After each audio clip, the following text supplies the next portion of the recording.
Trump supporters are in an endless quest to deflect blame for January 6th.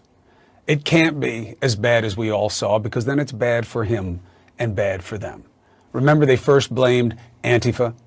Then they said it was pre-planned, that there was no way that Trump incited it. Then they insisted there was no riot. These were peaceful tourists. Now a new bold-faced lie is being pushed by the Fox fop.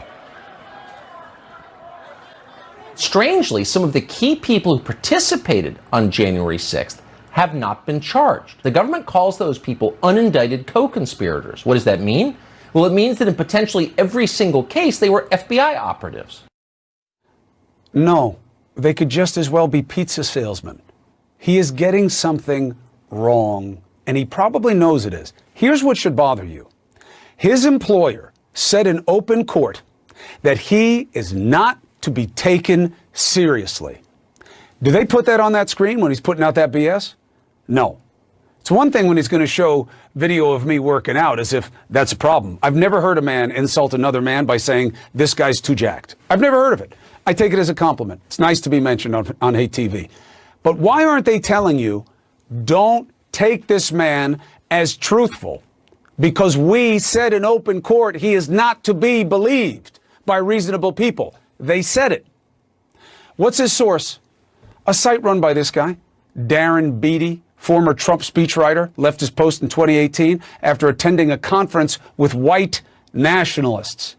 But forget about what kind of dirtbag he's getting his information from. Let's talk about what is true and not true in this scenario. Former FBI Director Andrew McCabe. Person one, person two, unindicted co-conspirator. Those are you guys. Those are feds, undercover. What's the reality? The reality, Chris, is that we're gonna go into very briefly a little law lesson here, because I am convinced that your viewers are smarter than Tucker Carlson.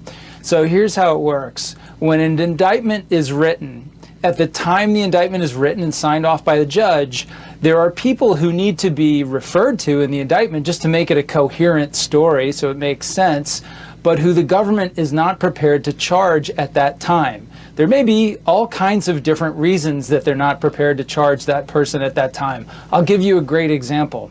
When the indictment against Michael Cohen was sworn out, the government couldn't charge the president, Donald J. Trump, so he was referred to in that indictment as individual one. You could have also explained or referred to him as an unindicted co-conspirator. It's the same thing. So wait, does the guy with, so does the four-named anti-elitist on Fox think that Trump is an undercover Fed? He might. He just might. Deep state, baby. It's not clear. I think that's a conversation state. They should have. Deep state. So that's right. He is doing a little correlation as causation, or a sum and all mistake, which is sometimes the government will carve out its own people. In my experience, they rarely call you guys, I don't mean to put you there, to put in undercover federal agents as unindicted co-conspirators, because by definition you can't be a co-conspirator if you're working for the government, because you can't have criminal intent. That's the whole point of being an undercover. But the alleged oath keeper that was charged in the Capitol riot, the indictment, Caldwell and person two took selfie photographs of themselves on the balcony and in other areas on the perimeter of the Capitol. Caldwell sent a Facebook message stating, "Us storming the castle, please share. Sharon was right with me. I'm such an instigator." What's the relevance of this? You know, it's not hard to figure out who person two is there. Pretty good guess is it's probably Sharon, but the point is, for whatever reason, the government wasn't ready to charge her in that same document. Maybe they need to collect additional evidence, or maybe she's decided to cooperate and is providing information and needs to be protected for this period. There's all kinds of different reasons, but the one reason that does not exist is the one that he suggested. Person two is not an agent of the government. It's not a cooperating witness. It's not an undercover officer, because you cannot refer to those people as unindicted co-conspirators. Andrew McCabe, thank you very much. Thanks, Chris. Look, it's okay to attack the government.